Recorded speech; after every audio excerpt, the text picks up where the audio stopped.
nakikinig sa bawat hinaing. Tumulat sa kanyang kapangyarihan. Isang mapagpalang umaga po sa inyong lahat. Kayo po ay nakikinig sa programang Manalig Ka, ang isang oras na pagninilay at talakayan tungkol sa Ebanghelyo ngayong araw na to. Tayo po ay napapakinggan ngayon sa radyo natin Gimba 105.3 FM at radyo natin San Jose 103.3 FM.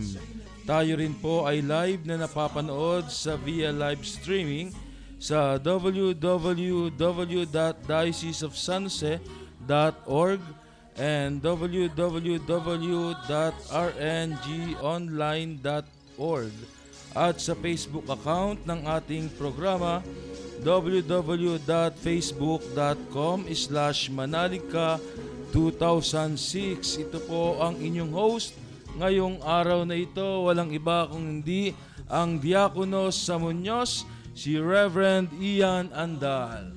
Andito pa rin po ang seminaristang Kapampangan, Brother Raniel Soriano. Paring Ilocano po na naggastuhas ng Biyernes. Katolikong nagbabatibay. Paring Ilocano po, Father Bong Romano. Amen! Bago po tayo tuluyang magpatuloy sa ating programa, tayo po muna ay mananalangin na pangungunahan ko. Amen. Sa ngalan ng Ama at ng Anak at ng Espiritu Santo. Amen.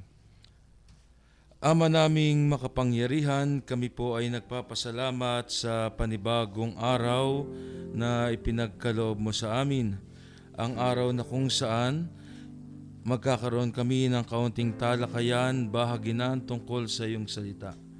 Hiniling po namin na kami po ay inyong bigyan ng sapat na karunungan upang mapakinggan namin at maunawaan namin ng lubos ang iyong salita.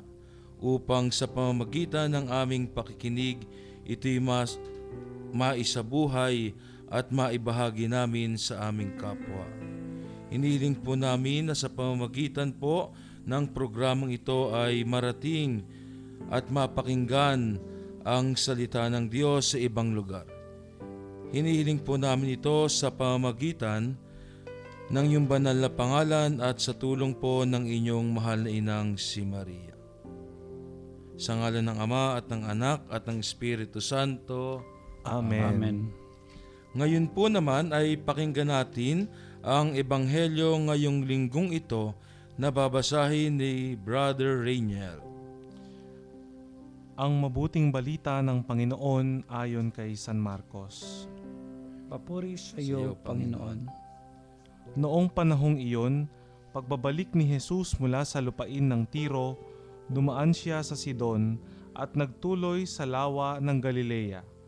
Matapos tahakin ang lupain ng Decapolis, dinala sa kanya ang isang lalaking bingi at utal at ipinamanhik nila na ipatong sa taong ito ang kanyang kamay. Inilayo muna siya ni Jesus sa karamihan at isinuot ang kanyang mga daliri sa mga tainga nito.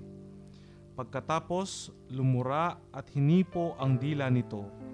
Tumingala si Jesus sa langit at nagbuntong hininga at sinabi sa tao, Ephata,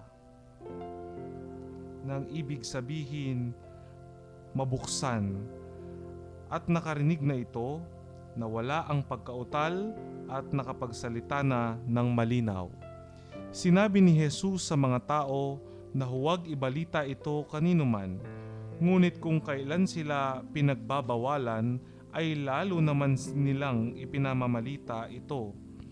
Sila'y lubhang ng gilalas at ang wika. Anong buti ng lahat ng kanyang ginawa? Nakaririnig ang mga bingi at nakakapagsalita ang pipi. Ang mabuting balita ng Panginoon. Pinupuri ka namin, Panginoong Jesucristo. Maraming salamat sa iyo, Brother Raniel, sa pagbasa ng ating Ebanghelyo ngayong linggong ito. Muli po, tayo po ay napapakinggan sa radyo natin Gimba 105.3 FM at radyo natin San Jose 103.3 FM. Tayo rin po ay live na napapanood via live streaming sa www.dioceseofsanjose.org and www.rngonline.org at sa Facebook account ng ating programa www.facebook.com/manaligka2006. Napakinggan po natin ang Ebanghelyo ngayong araw na ito mula po kay San Marcos. Amen. Amen. At dito po natin isinalaysay po ni San Marcos kung sa paglalakbay ni Jesus at pagbalik niya dun sa sinasabing lupain ng Tiro, marami siyang dinaanan. Dumaan siya ng Sidon at nandoon yung sinasabing pagtahak niya sa lupain ng Decapolis. At sabi nga raw ang Decapolis ay ang 10 syudad. At nandoon sa kanyang paglalakbay at pagdating niya sa lupain ng Tiro, may dinalang isang lalaking bingi at utal. Yes. Inilapit sa kanya ang lalaking ito upang ipatong yung kamay ni Jesus. At bago niya ipinatong, nandun yung sinasabing inalayo muna ni Jesus sa karamihan ang lalaking ito. Opo. Nandun din yung sinasabing isinuot ang daliri ni Jesus sa mga taingan nito, lumura at hinipo ang dila ng lalaking ito. Nandun din yung sinasabing pagtingala ni Jesus sa langit at nagbugtong hininga.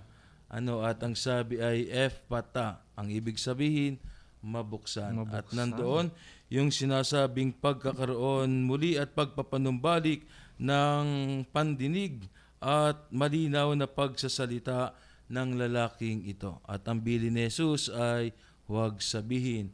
Subalit siguro nakita ang kagilagilalas na pagpapagaling ni Jesus, kaya siguro hindi mapigilan ng mga tao na ibahagi ang pangyayaring ito. Amen. Amen. At ang atin pong ebanghelyo ay tumutukoy dun sa sinasabing pagpapagaling sa isang lalaking bingi at utal. Amen. Opo. At huwag po kayong aalis at sama-sama po nating pagninilayan ang ebanghelyong ito na ating binasa sa pagbabalik ng programang Manalig Ka.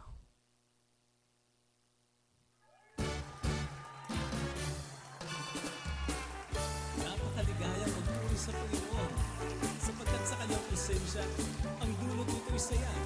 Kaya kahit may problema o mga pagsubok, ito'y kayang-kaya kapag siyang kasama.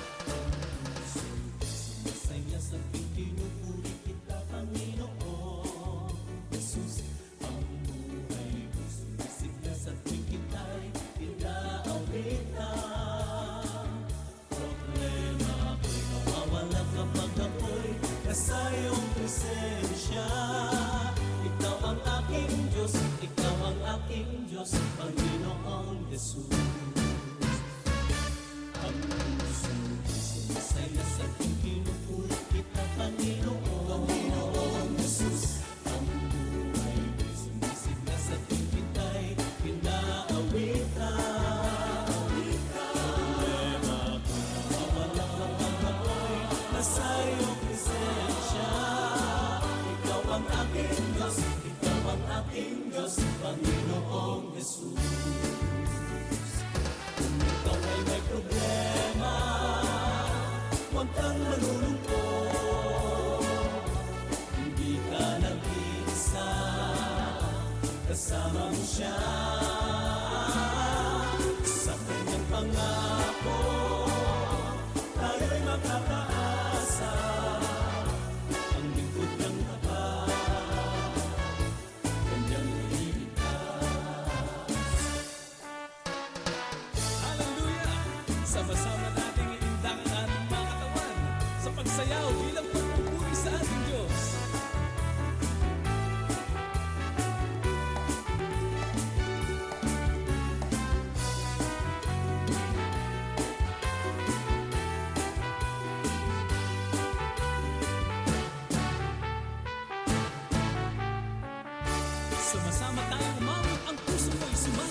Nagbabalik po ang programang Manalig Ka. Ito po si Reverend Ian ng Muñoz.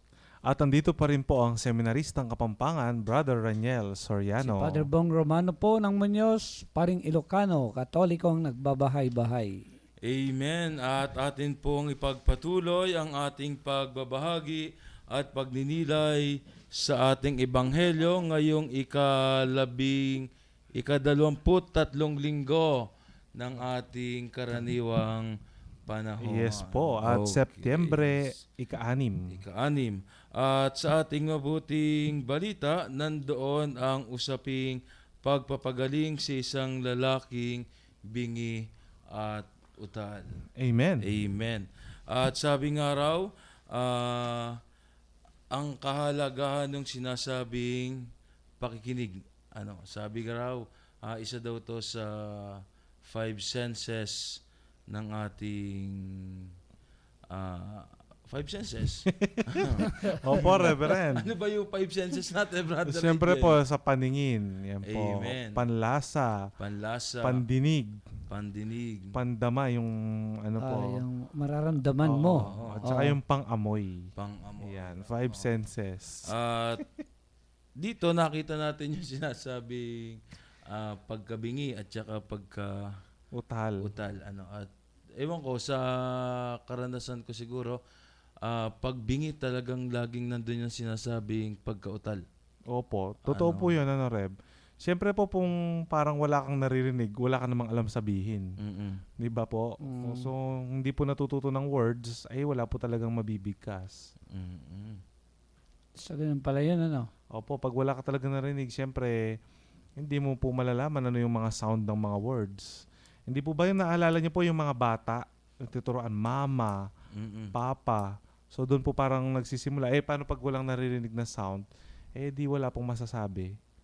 Pero nakakakuan pala yun, Pag halimbawa yung mga bata na nag-aaral ng mga sounds na gano'n, dapat yung naririnig nila yung mga mabubuting mga words din, Ay, opo. Kasi baka mamaya yung mga masasamang maituturo ay yung pala, yung level ng bata na yon ay magaling silang mag-comprehend, yung magaling na makinig. Makatanda. Tapos uulit-ulitin nila, Opo. Parang loro. Di ba? Ganun yung mga loro. Opo, yung mga, tsaka yung mayna. Inuulit-ulit. Oo. Inuulit-ulit. Tsaka yung mga ganun, Parang din po ba sa pag-aaral, di ba, Reb? Pag hindi ka nakikinig sa teacher mo, ay wala ka rin namang sasabihin. Oo nga, tama yun. Kaya nandun yung sinasabing kahalagahan talaga ng pakikinig. Naalala ko tuloy yung karanasan ko nung ako po ay nag-apostolate sa paaralan ng pag-ibig at pag-asa. Ito ay school ng mga deaf and mute. Dito ko napagtanto na mas maingay pala ang bingi. Paano sila nag-aaway, Reb? Paano sila... Nagsisigawan, padre. Paano sigaw nila yung... Hindi po, may sound siya, Pero walang malakas syllables, talaga. walang words. Kasi hindi naman nila nakikinig yung Naririnig. kanilang salita. Ano po. At ang isang kapansin-pansin ko po dun sa apostolate na yon, kahit sabihin natin sila yung nakapag-aral, parang nandun pa rin yung lungkot nila. At minsan natanong ko yon kung bakit, may kasama ka naman, bakit may lungkot. Talagang nandun yung pagpapanumbalik o pagbabalik nila dun sa kapansanan nila. Paano mo tinanong yun? Ano po? Marunong po rin kayo sign language. Meron namang teacher doon na habang ikaw ay nagsasalta, siya ang magsasign language sa'yo. Ayun. At sabi nga yung nararamdaman ng isang bulag. At ang sabi nung batang yun sa akin, 7 years old kasi yun. Bingi po siya. Bingi. Bingi. Hindi bulag, hindi Ayaw bulag. nga, bulag. Sorry po. Nahawa lang ako dun sa ating isang kabataan. Ang tinanong ko isang bata kasi 7 years old yun. Ang sabi ko dun sa batang bingi at saka pipe through dun sa dun sa nagsasign sa na teacher, bakit nakatulala lang ano ba ang kanyang nararamdaman. Sabi nandun yung pagkalungkot, nandun yung pagkaawa, nandun yung parang ang baba ng tingin niya sa kanyang sarili. Dulot ng sinasabing kapansanan na yon. Tapos habang pinagmamasdan ko yon, biglang nararanasan ko rin yun. Sabi ko sa sarili ko, iwan ko din kung naranasan nyo din yung pagkalungkot, minsan ay parang naaawa, So siguro, yun nga, yung Panginoon kasi ay napapasukan niya yung kalooban ng merong ganong kapansanan, Kaya alam niya kung gaano napakalungkot yung kalagayan na parang yung bingi, yung yung napakatahimik yung mundo. Tapos hindi rin siya makapagsalita. Siguro kahit gusto niyang magsalita, yung napakahirap na wala kang mabigkas yung ganon. Kaya kanina nga Reb, meron kang mga healing kung anong ginawa ng Panginoon. Yung mga process, yung step by step, baka napaganda na tignan ulit para lalong maunawa ng tao yung process na nangyari sa tinatawag na pagpapagaling niya sa bingi at otal. Nandun yung sinasabing mga ginawang paraan ni Jesus o hakbangin upang maranasan ng isang lalaking bingi at pipi ang kagalingan. Unang hakbang po na ginawa ni Jesus ay inilayo ang pipi sa marami. Ano po? At Ano bang pronunciation dito? Pipi o pipi? Pipi.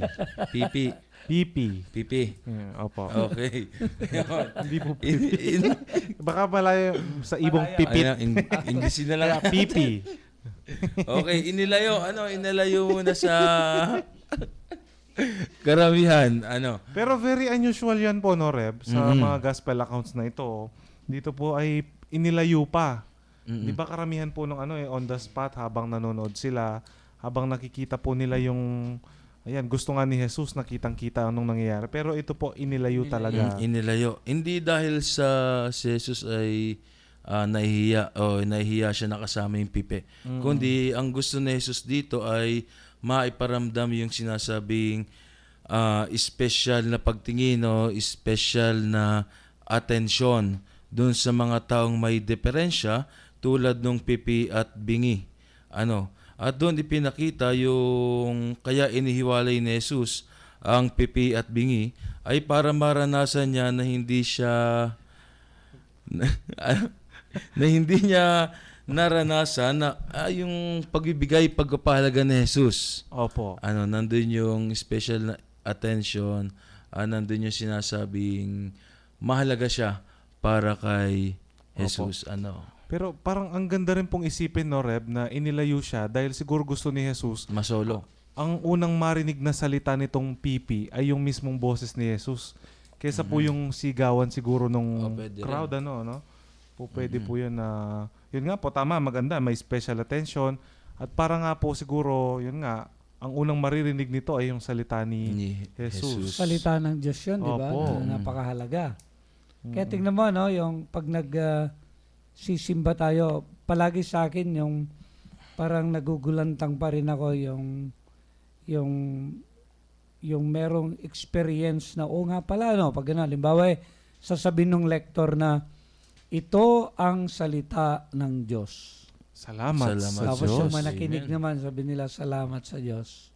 So parang napaganda na, nga pala, ito yung dapat na pakinggan natin, yung salita ng Diyos. So maganda yun, Kaya nilayo, para yung kauna-unahan na marinig niya yung salita ng Diyos. Okay. Salita ni Jesus. Yun ang unang hakbang. Ang ikalawang hakbang ay ipinasok ang daliri sa tenga ng bingi. Bakit, ang naging tanong talaga sa akin ito, bakit kailangang ipasok na Jesus ang daliri niya sa tenga ng bingi? Ang unang nasa isip ko na baka tinitingnan ni Jesus, chinecheck ni Jesus yung tenga ng bingi, baka may nakabara lang. Kaya hindi... Kailangan linisin. Oo, kaya linisin. Kasi dati naman, wala namang ENT noon. Kaya yun ang unang pumasok sa aking isip. Pero habang ito'y tinitingnan ko ng medyo may pagninilay, nakita ko din yung sinasabing connection. Nais ipahiwatig ni Jesus na sa likod ng sinasabing pagkakaroon ng ganong kapansanan, nandun pa rin yung nais ng Diyos na may konektado pa rin sa mga ganong may kapansanan. At sabi nga sa pagkakaroon ng connection sa ibang tao, sa pamamagitan ng pakikinig. Kaya siguro nandun yung paghipo o pagpasok ng daliri ni Jesus sa tenga ng bingi. Yung ugnayan na nila, no? Opo. Nandito ngayon si Jesus, nandyan yung may kapansanan, pero yung napakahalagang aspeto palagi ni Jesus yung connection niya sa tao. Kasi nga, yung gusto niyang ipadama yung malasakit niya para maramdaman nung pinapagaling niya yung gano'n. Po. At yun po ay pinakita niya sa pamamagitan po nung pagpasok ng daliri sa tenga nung bingi. At meron pang ginawa, Reb, hindi ba? Merong pagdura, yung pagpahid sa dila. Di ba? Opo. At isa rin to sa naging para namang hindi yata magandang tignan. Parang hindi, kumbaga sa kalinisan ay hindi Opo. pa sa standard itong ginawa niya. Pero kung titingnan natin, yung sinasabing kahulugan ng pagdura ay inuugnay dun sa sinasabing salaysay ng paglikha ng Diyos sa unang tao. At yung sinasabing pagdura ay yun yung sinasabing nang likhain ng Diyos ang tao, hiningihan ng Diyos upang magkaroon ng buhay. At ang putik na inihubog ng Diyos ay nagkaroon ng buhay. Sa makatuwid nagkaroon ng kaugnay sa Diyos. Nandun yung sinasabing hindi lamang pala ito'y pagpapahiwatig ng pagbibigay buhay doon sa mga tao.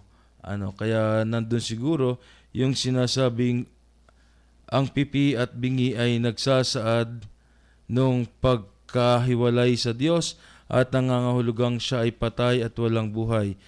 Kaya ibinalik sa kanya ng Panginoon ng buhay at sumakatuwid ugnayan ito sa Diyos. Ganun pala yung... Parang may naaalala ko dito, Reb, na parang similar na ginagawa natin sa ating mga pagka-Christmas. Parang nakikita po natin ito kasi hindi naman po dinuduroan ng obispo yung Holy Oils.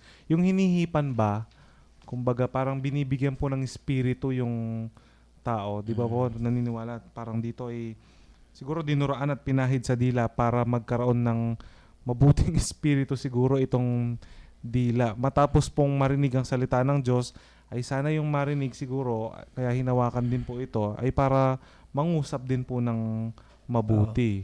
Yung connection na naman na gano'n, di ba? Yung sa Genesis, yung hiningaan tayo ng Diyos, dahil yung buhay ng Diyos ay, yung buhay natin ay karugtong. Yung karugtong yung buhay ng Diyos, di ba? Opo. May karugtong. Kaya nga, pag namatay tayo, hindi ba, yung dudugtungan pa ng Diyos yung buhay natin. Sa Ilocano nga, maganda yun eh. Alam ni Brother Frankie yon, yung kasama nating technician. Sa Ilocano, yung buhay na walang hanggan ay biyag nga agnanayon. Yung mga Ilocano, yung nayunan ng tupay ni Apo Diyos, tibiyag tayo. Yung dudugtungan pa ng Diyos yung buhay natin. Kaya may connection tayo sa Kanya nung hiningan niya tayo. At ito naman, napakaganda nga rin ulit yon na makita mo yung Panginoon, yung ginamit niya, yung laway niya, tapos nanggaling sa bibig din niya yun, sa bunganga niya, tapos idinudugtong niya, binibigyan niya ulit ng connection para sana yung maging bukang bibig mo ay galing din sa mabuting bibig, yung gano'n, yung maka-Diyos, yung mga gano'n. Kaya maganda yung mga symbol na ipinapakita dyan ng Panginoon. Oo nga po. At ang ikaapat po na hakbang na ginawa ni Jesus ay tumingala sa langit at nagbugtong hininga. Nandun yung sinasabing pagtingin. At ang ibang term nga pong ginamit dito ay pag-ungol. Pero gamitin po natin ang pag nagbugtong hininga. At isa po to, Buntong hininga. Buntong hininga. Amen. Okay. Nandun yung sinasabing naalala ko po tuloy nung si Jesus ay nakapako sa krus, tumingala din siya at ang sabi, Ama, sa iyong kamay, inihahabilin ko ang aking kaluluwa. Parang nandoon, tumingi siya ng tulong at ipinagpapa sa Diyos, sa Diyos Ama, yung hinihiling na kagalingan ng bingi at ng pipi. nandun yung pagtingala at ang pagbuntong hininga ni Jesus. Opo. Mm. So napakaganda rin po yung parang ang nakikita ko naman po dito na napakagandang ginawa ni Jesus. Parang yun nga po yung nagbuntong hininga din siya. Parang sana kung anong hinihingan ko ay siya rin maging hininga mo na, di ba, Rep? Yung laway niya, dinugtong doon sa laway, ibig sabihin parang one with the Lord na po. Amen. So napakaganda. At nandun din yung sinasabing parang pakiki-empathize. Opo. Ni Jesus. Parang pag-intindi, pagkikiisa dun sa nararamdaman nung PP. Yun. Tas ang ikalima ay yung pagsasabi ng epata. At kung titingnan natin at isasalin sa wikang Tagalog, ito yung sinasalitang mabuksan. Yeah. At nandoon na ngayon ang pagkakaroon ng pagbubukas ng tenga, pagbubukas ng bibig, at siya'y tuwid ng magsalita at nakakarinig. At nandoon yung sinasabing pagkakaroon ng panibagong buhay at panibagong bukas para sa kanyang buhay. Napakaganda naman nun. Amen. Yun po. At tayo po ngayon ay magkakaroon ng maigsing break. Huwag po kayong aalis at ipagpapatuloy po natin ang ating sama-samang pagninilay at sa ating pagbabalik dito pa rin sa ating programang Manalig Ka.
Muli po, nagbabalik po ang programang Manalig Ka. Ito po si Reverend Ian ng Muñoz. At dito pa rin po ang seminaristang Kapampangan, Brother Reniel Soriano. Ang inyo pong gabsat, ang paring Ilocano, si Father Bong Romano po. Amen. At kanina ay ating pinag-usapang ang mga hakbangin ni Jesus upang maranasan ng bingi at ng pipe ang kagalingan. Okay. Amen. Pipe sa Laguna. At ang nagbubunsod ay yung sinasabing pagnanais ng Diyos ng maibahagi yung sinasabing kagalingan upang maibahagi nitong taong ito ang kabutihang loob ng Diyos at magpuri sa Kanya. Amen. Amen. Kaya nandun yung hamon sa atin na panumbalikin ang ating pandinig upang maibahagi natin ang salita ng Diyos sa ating kapwa. Tama po. Amen. Alam mo, napakahalaga yun yan, di ba? Bago mo ma-internalize yung isang bagay, bago mo maisapuso yung isang bagay, napakahalaga yung tinatawag na pakikinig. Kaya nga daw, yung tignan mo daw yung simbolo o yung korte ng tenga, yung isang tenga mo, di ba, yung kalahati, yung parang kalahati ng puso. Sa kanan din ay kalahati rin ng puso. Pag binagsama mo, ay magiging puso, heart. Magiging puso. At ito yung inaasahan sa atin, lalo na nga, kapag pinag-uusapan natin pag pumasok tayo sa tinatawag na spiritual na bagay, halimbawa, lalo sa pakikinig, siyempre ang kailangan napakinggan po dito ng buong puso, ng buong attention, ng buong kalooban ay yung tinatawag na salita ng Diyos.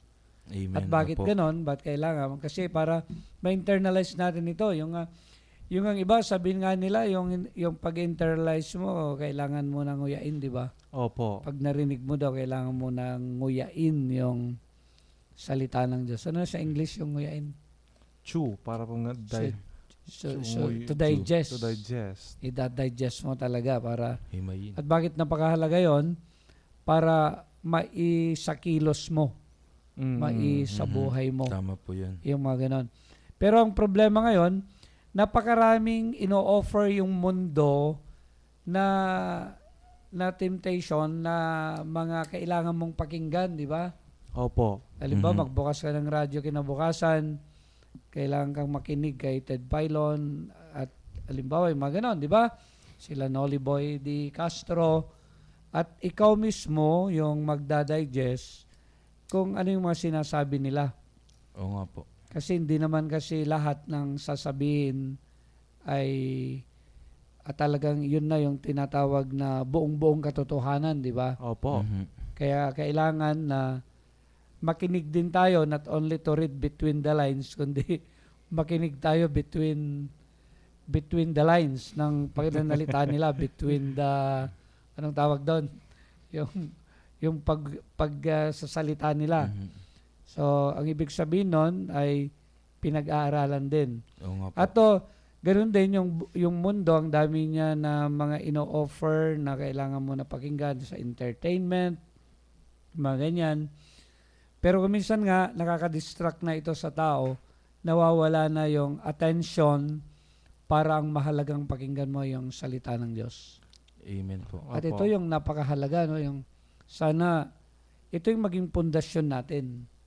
Kaya lang yung mga kabataan, minsan pundasyon na nila kung ano yung naririnig nila sa mga artista. Opo. Hindi ba?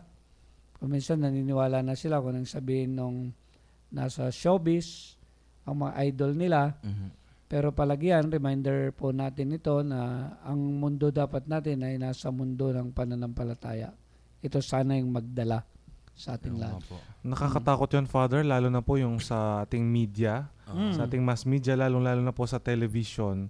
Kaya Yun. napakaganda po ngayon yung dati ngayon may warning na halimbawa ang susunod na palabas ay rated PG. May ngayon SPG. Oo. Sa patnubay ng... Striktong patnubay striktong patnubay. at gabay ng magulang ay Wow. kailangan. Kasi nga po, napakaraming mga salita na nakakasira, na nakakadumi ng isip ng bata at yun po yung ginagaya niya. At maganda nga po, tulad nitong ating programa, may mga programang ganito na mapapakinggan din nila upang maintindihan po nila kung ano yung mensahe ng mabuting balita Mhm. sa atin. Oo nga At po. ito yung napakahalaga talaga. Opo. Kaya nga sana yung piliin mo kung ano yung pakikinggan mo kasi yan yung pagkain ng isip mo. Amen. Napakahalaga yon. Totoo po yun. Kung yung isip mo pinapakinggan lang puro sports, yung isip mo ang napapakinggan lang ng tenga mo ay puro yung mga showbiz, chismis o chika. Ganyan. So, hindi masyadong healthy sa buhay pananampalataya natin. At minsan po yun po ang Mm. nagbibigay ng malaking impluensya ngayon sa ating mga kabataan. Oh, totoo yan. Ano po, kaya yung mga salita minsan may nagsasabing salita, hindi ko alam. Yung pala napakinggan nila sa television. Mm. Yung po mahirap, Reb.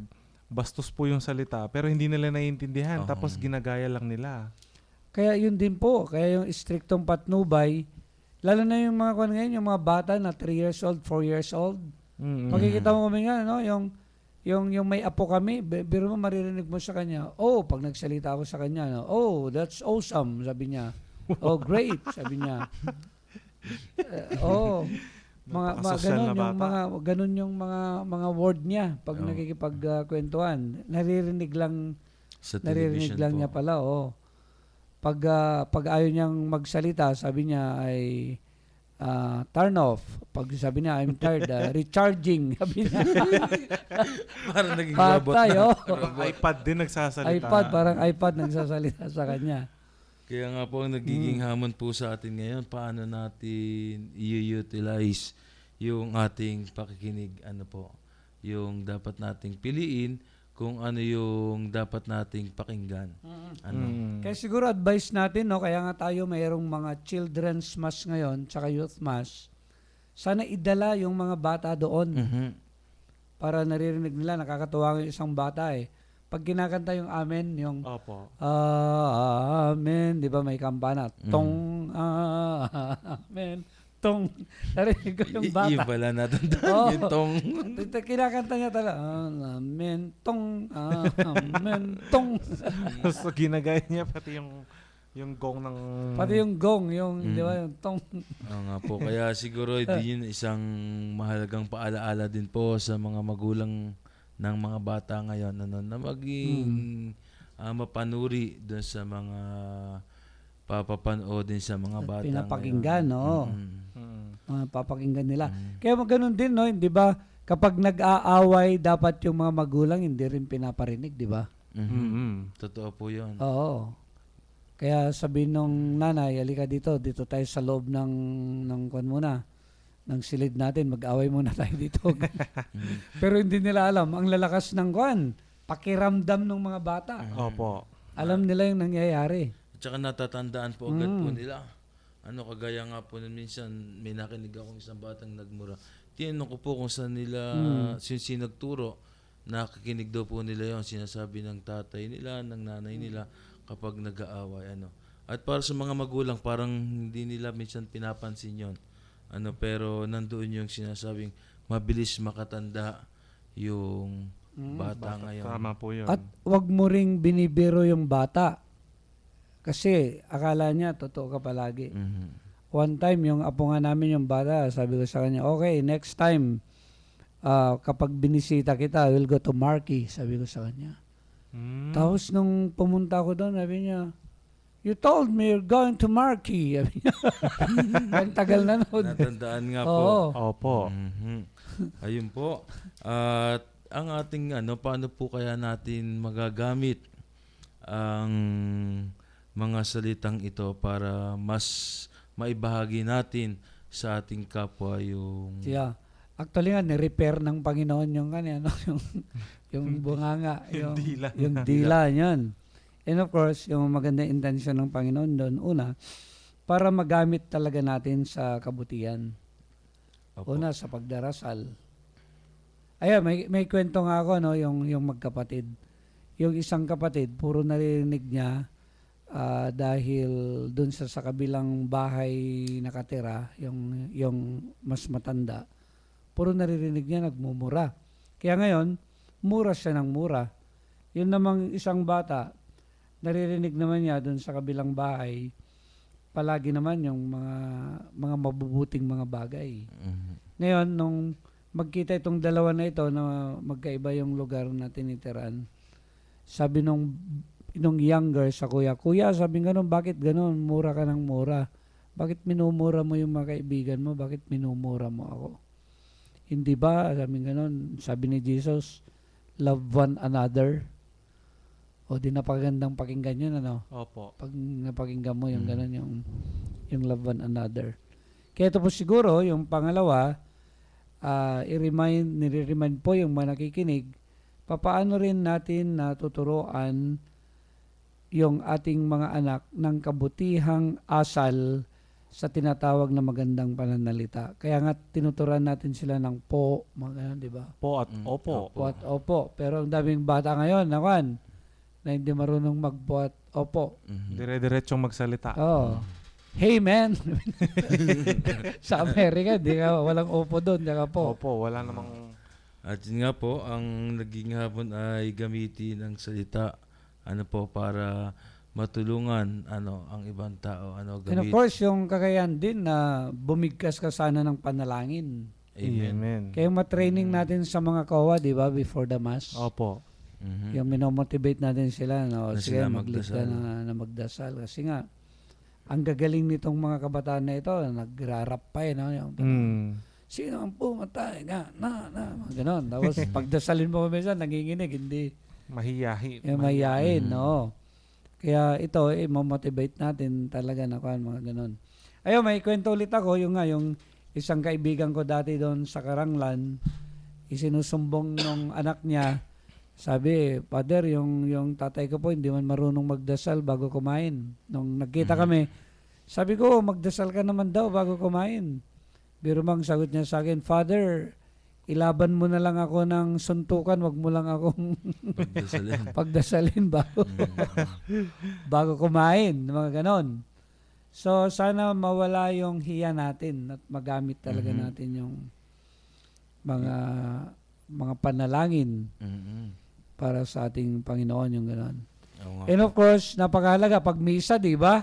Opo. Paano mo gagamitin yung bunganga mo, mga ganon? Ay dapat po siyempre sasagot ka. At kakanta rin. At kakanta. Kahit sintonado ka, lagi ko nga po sinasabi, hindi ka naman pinupwersang mag-choir. Sana mag-participate ka, di ba? Bilang isang bayan, bayang pinili, tinawag ng Diyos. Diba? Sama-samang magpupuri sa Kanya. Kaya one time sa baryo, yung kinanta ko talaga, yung hirap na hirap ako, brother, yung Reb, yung sa pamamagitan ni Kristo, pinapanood akong ganyan. Ako naman, ito ang tuwa dahil sabi ko, talagang natouch yata sila. Magpasawalang hanggan. Sabi ko, Amen. Napakador. Oo. Madalas din gawin sa akin noon nung nasa Merihel pa ko, yung mga kabataan sa Merihel. Kakantahin ko yun sa magitan, tapos Amen, nasabihin lang. Amen lang. Yun nga po, at sabi nga ay pwede natin. Kung nakikinig yung mga taga Merihel, baka gano'n sila. Yun nga po, gamitin natin ang salita, o kung paano tayo mag-participate sa banal na misa, at minsan nga ito yung nakakaligtaan ng marami, kagaya na lamang halimbawa ng pag tayo nagbibigay ng komunyon, minsan tinatanguan na lang tayo, at hindi na nasagot ng amen. Kaya ready po, nakabukas na lang ang bibig. Bas nakabukas din ang palad, minsan hindi mo alam kung saan mo isusubo o ibibigay ang banal na Eucharistia. So sa ating pong mga tagapakinig at nanonood, napaka-importante po na sumasagot po tayo. Kung doon nga po sabihin po natin sa external manifestation na hindi na natin masagot yung salitang amen, ibig sabihin hindi rin po handa yung ating kalooban na tanggapin ng Panginoon.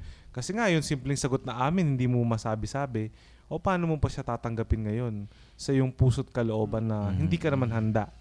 And of course, siguro yung mga kabataan, yung sa praising kasi, di ba, yung pagkanta rin sa banal na misa. Opo. Kasi magtataka, alam mo, bilib ako sa mga kabataan, ang galing nilang kumanta yung mga Mr. Right, mga ganun, tapos yung Ikaw, ano na yung kanta ng yung kinakanta ni Alden, yung doon sa, yung ringing tone ni Sister. God give me you. God God give- give me you. So, mga ganun, no? Akala ko ano. So, Pero pag pinakanta sa Oo. misa, Father, ayaw naman. yung nga, yung nakakalungkot. hirap. Kung ano-anong kinakanta nila na ano. Oo. Sa nakakabilib, ayan, actually, si Brother Frankie, ayan, kahit pakantayin mo Amen. sa kasal, pakantayin mo doon sa restaurant, pakantayin mo pag may program, May patay. pagkantayin mo rin yan sa simbahan, talagang Ah, magaling talagang- din. Mga ganun sana, kabalanse, di ba? Opo. Yung iba, ginagamit lang nila yung talent nila sa labas ng simbahan. So, sayang yan, no? Oo nga Opo. po. Kaya mag-recruit tayo, yung mga kabataan, sana, kagaya nung, hindi ba, nakipag-birthday tayo kila Gemma, ang Opo. gagaling kumanta, no? Yung mga kabataan doon, Mga tapos, secular song. kaya lang, hindi pa sila member ng choir. Oo nga po. Ay, ganun. Nakakalungkot naman. Yun nga po, isang hamon sa atin ay kung paano natin magagamit ang ating bibig sa pagtugon dun sa sinasabing hamon ng Diyos sa atin. At ang kalwa, paano pa po natin magagamit ang ating bibig? Ang sabi daw, yung dapat ipahayag natin ang salita ng Diyos sa pamamagitan ng ating bibig at hindi yun puro masamang salita ang ating gawin. At sabi rin, nandun yung sinasabing gamitin din natin ang ating bibig sa pamamagitan ng pagbibigay papuri sa Diyos. Yung magandang karanasan ng mga lay ministers, yung mga nag-house to house, Opo. talagang ginagamit nila yung pag-invitation nila, naririnig ng mga tao ngayon na iniimbitahan sila sa banal na misa. Mm-mm. Yung sharing ni Brother Jerry, yung coordinator, ganun nga, sabi niya, yung natuto siya ngayon na mag-invite yung astos na Opo. yan, sabi niya, para ma-invite yung mga tao para sa banal na misa. Okay po, tayo po ay magkakaroon po ulit ng maigsing break at magbabalik po ang programang Manalig Ka.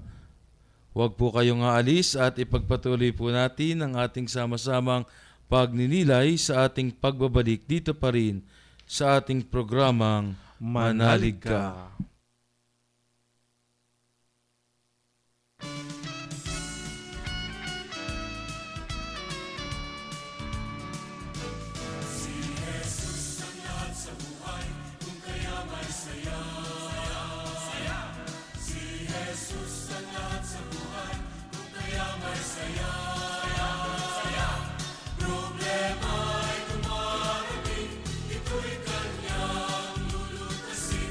Si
Magbabalik po ang programang Manalig Ka. Ito po si Reverend Ian ng Muñoz.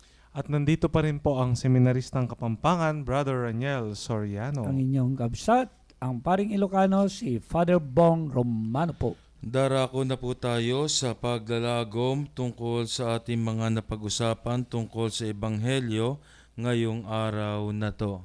At nandoon ang sinasabing gamitin natin ang ating puso sa bawat pakikinig natin at himayin natin ang bawat salita na ating tinatanggap sa ating pandinig.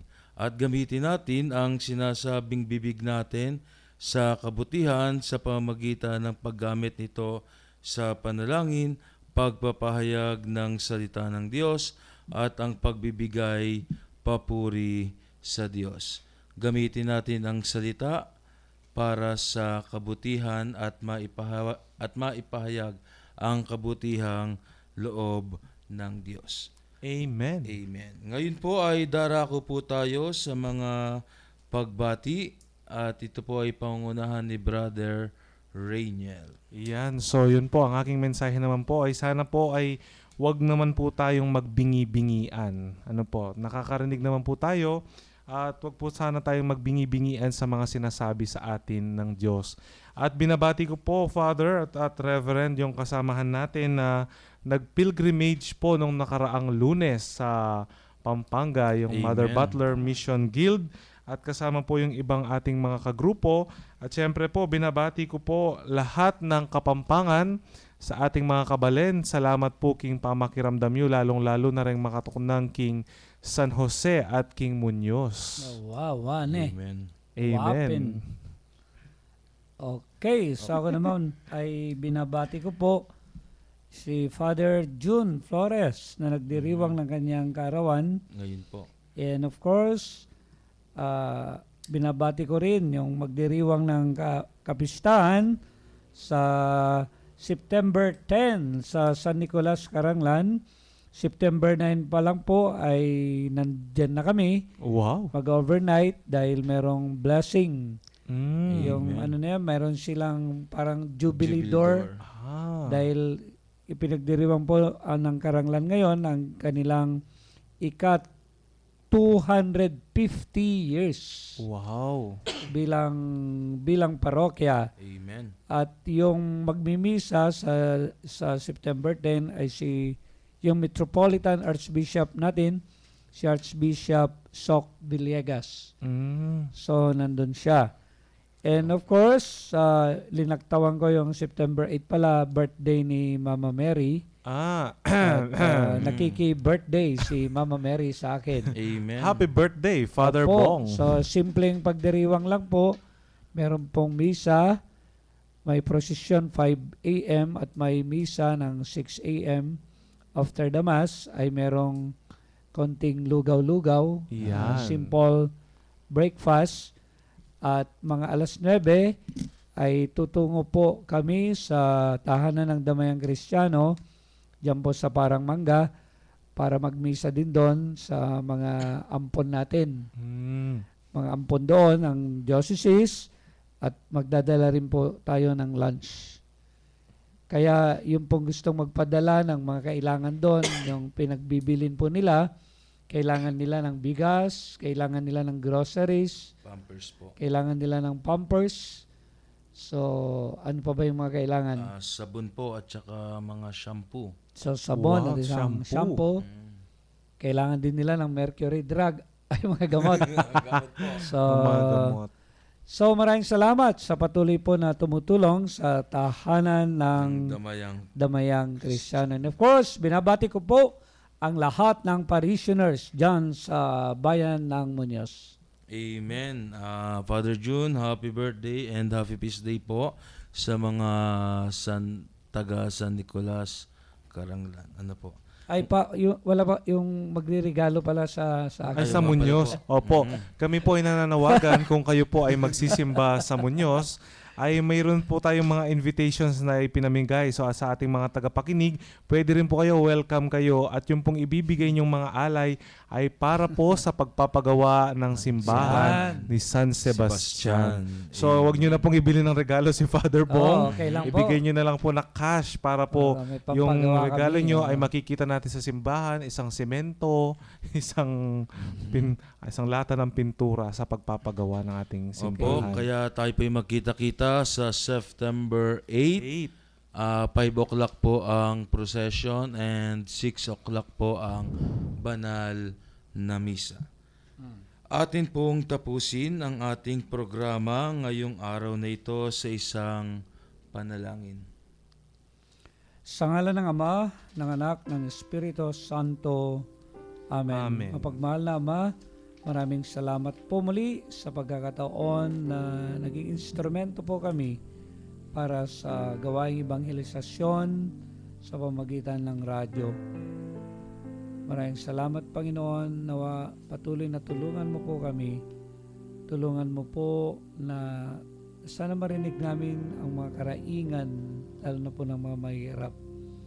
At nawa, Panginoon, makapagsalita kami para sa kabutihan, makapagsalita kami para sa katotohanan, at makapagsalita kami ng nayon sa iyong kalooban, lalo ng pagpapahayag ng mabuting balita.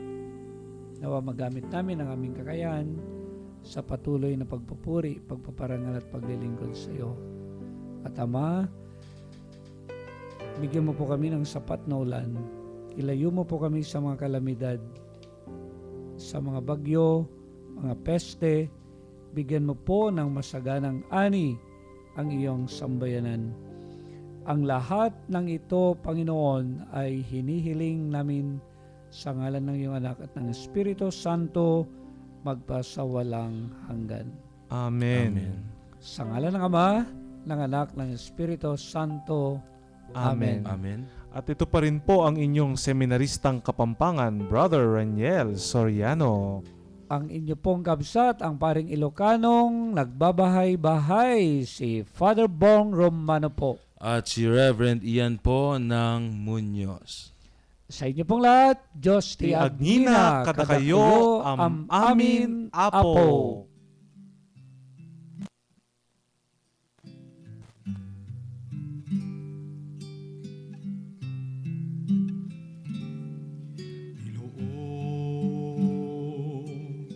Lahat ng takot sa iyong damdamin,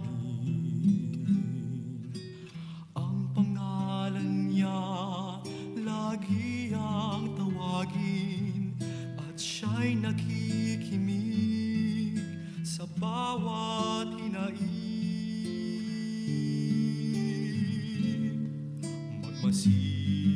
Magmasid at mamulat sa kanyang kapangyarihan.